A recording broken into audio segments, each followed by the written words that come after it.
Talofa o atamua le Samoa Entertainment TV mai pia ai si mai whaakonga. Ufaita vai aso talo na mai aso engal komisio tanga twaingalu engal malo le pisasi.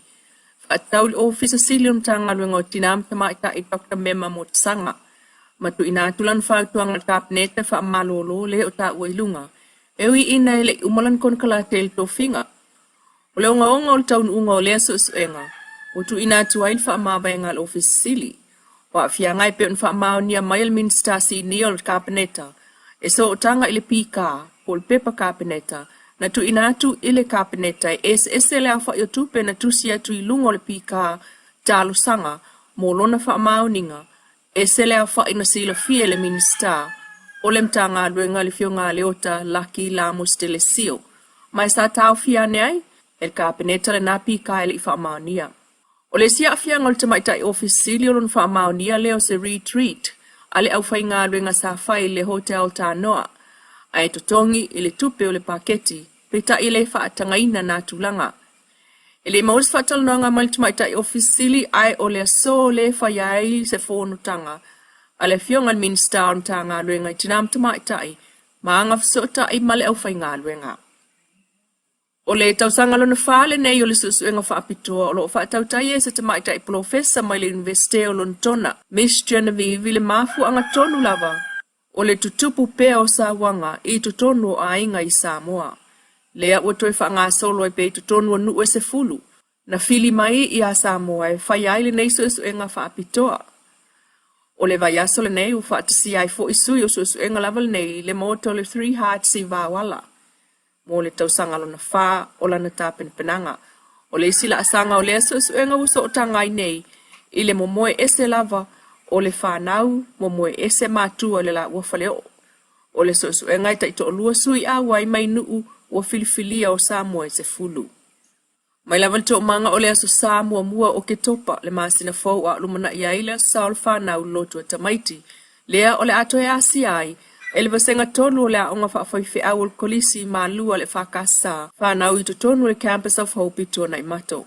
Taimine la telefitu se fulu whanau o lo tausia ai, e ta lia mata upul whamsinonga, a e futa na inga o lato a inga, ma silia li tolu sfulu whanau, ua mata tau e toi fo i a inga, ma whanau ua le toi mana na o i lava o lato a inga, e au fia i ma whanau e iai mana o nga whapitoa. O le asata luai sa mafuta i fo ilva senga tolu lava le nei mai ma lua le whakasa, a le to manga ma whaasoa atu iai whaamanu yanga i le upu, ma o le atu e whaawa wailoa, i leo o atu e a o lato tala o le lotu a tamaiti. Ma whaatino i le lotu whaapito o le saol whanau, le Samoa mua masina o ke topa, ai a Samoa-Leilua, ua whaamalu whaapito i Samoa atoa o le saol whanau. Mai Amerika Samoa i eil tama i taipoto whaapito mai Hawaii ua whaasoa ai ilwa i asole nei awala ese. E ma whaiai o na tonga fiti le manu o le tino le tangata, e le tatau i lava o na tipi se lima po se vaenga o le tino ona manuanga mai le suka. Wau o nga whaapitoa ia, ale tama ita itau si soifua, o la natala o se whaamanu yanga le avea, o le tangata ma nurse, po se tau si soifua awai, tele le anoa noa i ngā rue ngai puna mai ai, mai ma whaiu na whaatino le tau si soifua, po le nurse.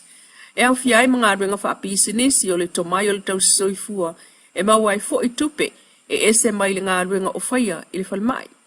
E le ngata i tu tau pisi nisi o le mtata whaatau si mai, aena ia whaailoa fo isi a wala o asanei, e tonga fitia ile manua po le vaenga ti ngā o le tino. Lea ua umaso esu e ngā whaia, ma amato na whaatawa i nei Amelika e pe o le stem cell, e ngā osia mai le au po le pute, po le uso o le pute, o le tamaititi lea TPS e tulou.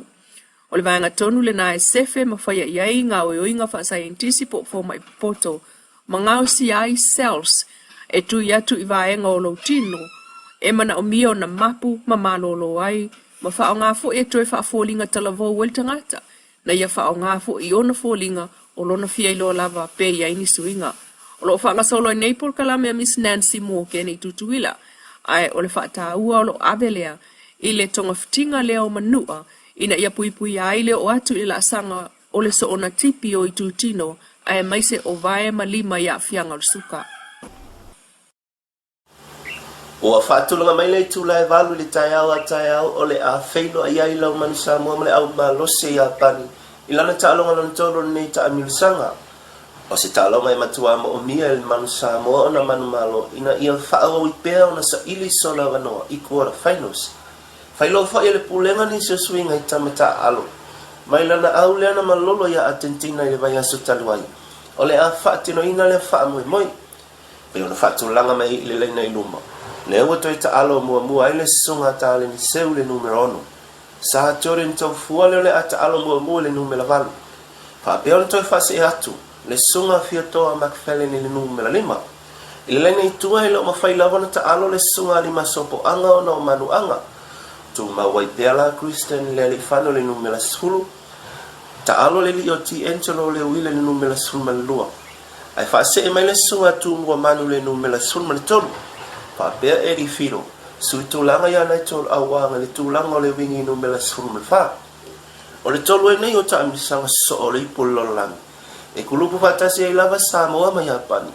Ma e le isawa e lava le awa le atunu o ia Japani. Pea na lato fato i lalo tātou i le tausanga e luafe ma le suruma 5. Toi pingi e fo e Japani tātou i ta amisanga luafe suruiva.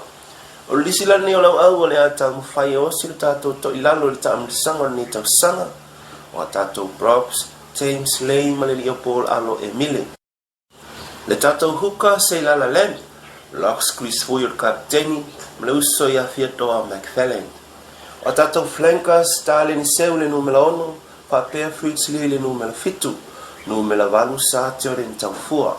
Le tātou halfback Tona Fan tau matini, First 5'8", Lelio Christian Leli Fano, wingi numeles futasi le sunga Ben Lem.